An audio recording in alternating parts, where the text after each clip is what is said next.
true. It's so true because it's not about argument. It's not about winning anything. It's just a thing that it's like saying hello. It's just the proper etiquette that you go through. Yeah, and then when I met the Asians for the first time, it's like the way they were talking. I said, why do they diminish themselves? Why did they put them down? And I said, okay, are we so? Do we have an inferior complex that much? And so, Asians in general, because I didn't know much. So after I see that it's a kind of politeness and it's a way to give the person an opportunity to say yes or no.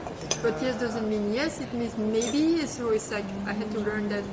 And I think maybe less second generation here in Canada or in the West, but people in Korea, they thought I was so rude because I said yes the first time when they asked something. And I said, are you so craving for food? And I said, are you hungry? Oh no, I'm okay. And then I had that friend also who had this experience as an exchange student in France, and the family homestay, asked her if she want to eat. En français, it's very, are you hungry? And she said, oh no. And then she tried to be polite as a Korean way. And then after she expected the family to ask again, and she never ate for a week. And then the last day she said, yes, I'm hungry.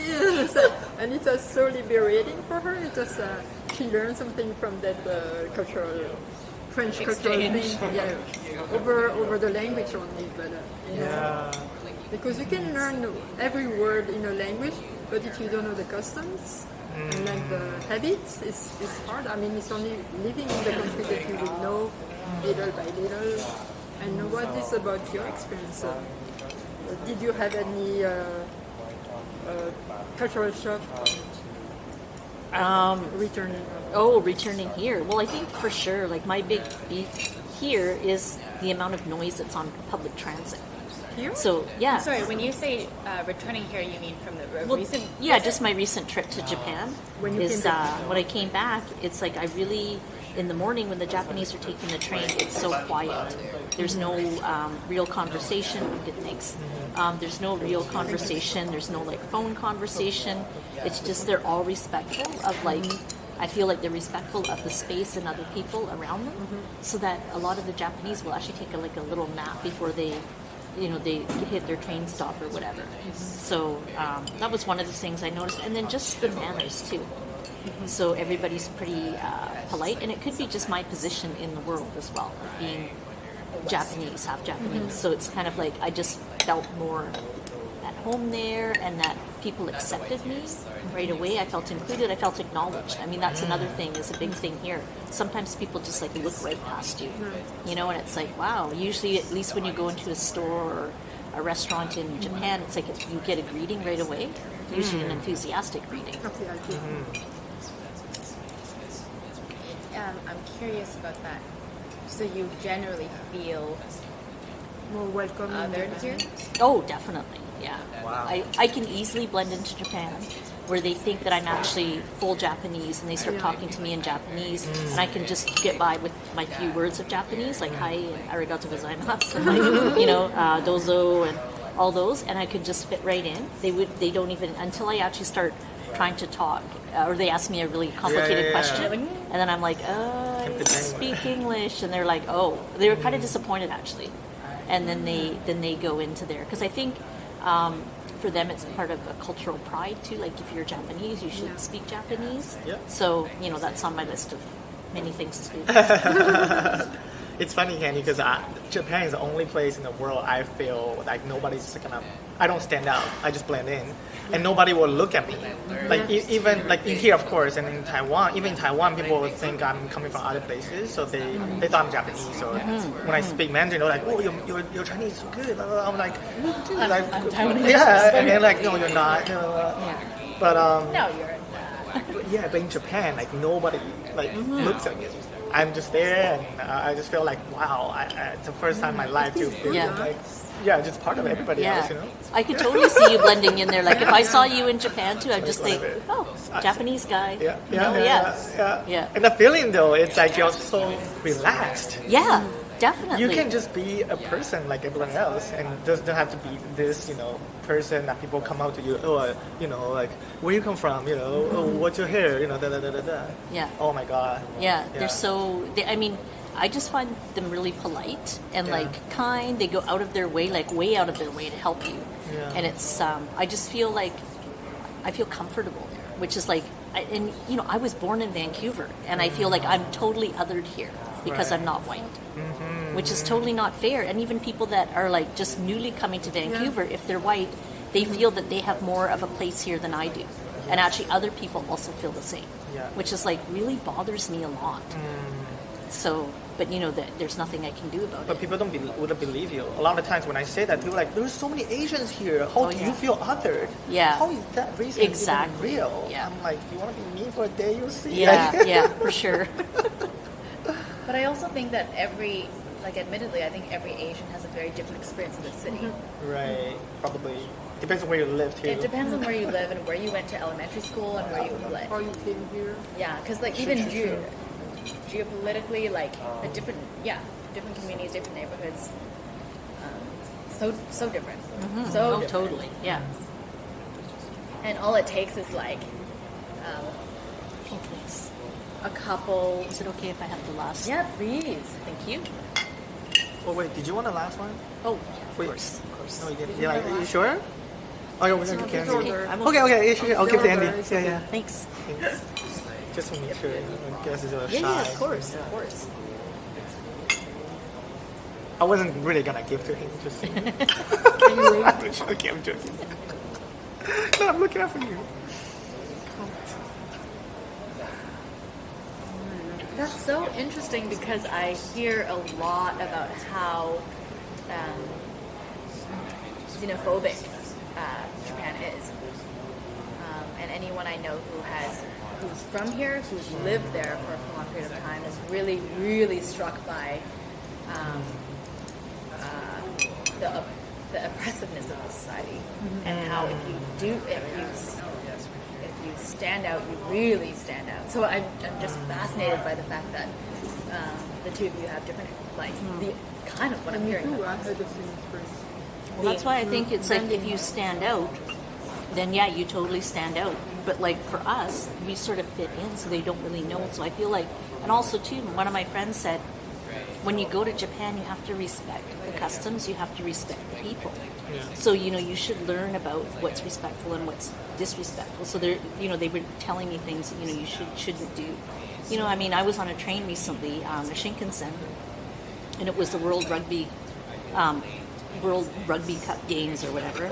And of course, there's a lot of white people there. So there's this. I get on the Shinkansen train, and I'm thinking, oh man, of course I get seated next to this big white dude, like a rugby kind of dude. Looks like he hasn't bathed in I don't know how long.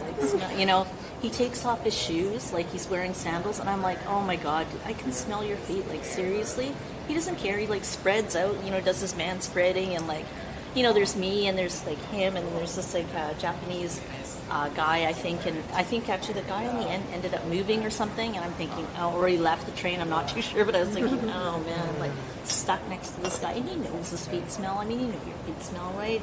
I don't care. I don't care. I'm just going to do whatever I want, air myself out, and I'm like, oh. So that's something that's really, Entitlement. yeah, it's entitlement, and it's of course, when the Japanese see that behavior, they're going to sort of feel that behavior applies to maybe other people that are also, coming into the World Rugby Cup, where they sort of expect to be first. They kind of like to butt in line and anyways, yeah, it's Yeah, it's funny how so you get white Americans coming to Japan, and then look at the vending machine, gets so pissed off the vending machine for not selling Coca-Cola. And there's hundreds of amazing interesting drinks. Coca-Cola. They're like, Cool what kind of fucking country is this? They don't even have the fucking Coca-Cola in the vending machine. I'm like, dude, you gotta try other my things. goodness, There's so many wow. good things you don't want to try. Yeah. But that kind of entitlement, looking down other countries and think that I'm better. This type of paternalistic attitude of it's not even a country if it doesn't sell Coca-Cola, because that's how it run, all around the country. Is Yeah. everything should be like, Yeah, exactly. Wow. But you had something like an interesting point of view, because you were saying you didn't think that safe with a crowd of only Caucasian male. I basically was saying that I feel if we're comparing crowds, I feel safer in a crowd of people of color, and then whether it's like if we're talking about obviously men, then it's like obviously men of color. Like there's you know how you go through certain like safety. Yeah. You know, you want to make sure that. So that's how I feel. But And that's you, just a you personal. is the opposite, right? Not so, like not that I feel great in a crowd of white people. I think the conversation was in a room of a bunch of diversity. Oftentimes, I feel I end up feeling quite kindred if there's a white dude in the room. Yeah, that's what I want. Like, Only one. Or like, Yeah, I don't want him all over the place. But, one's plenty. One is plenty. Okay. And I was just talking about the fact that for me, because I'm straight, my experiences with men of color have been really difficult, like in terms of being a feminist and being someone who's very loud and empowered and kind of snarky and smelly, have my own thoughts. Like I'm the person on the train who wants to take off my shoes and man spread, and I feel like that's me claiming space, Yeah. being entitled Yeah. because of the ways in which I think I'm not supposed to. But is it only in Canada that you would do that, or No. if you go Oh. back to Taiwan or to Asia, would you do the same? No. Or you have that consciousness of Yeah. behaving? Yeah. And I think Okay. that's the value about being POC, because you know how to code switch. Like you know when not to, and Yeah. and we were talking about it yesterday, like context. Yeah. So what I call Sammy here versus what if we go to Taiwan together, how we introduce each other there, like just so different. context. But Yeah.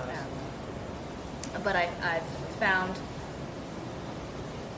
what is it? I guess I found that because white men are quite grounded in their confidence, at least socially, it means that they don't feel threatened by the fact that I act like them. And I have had experiences where POC men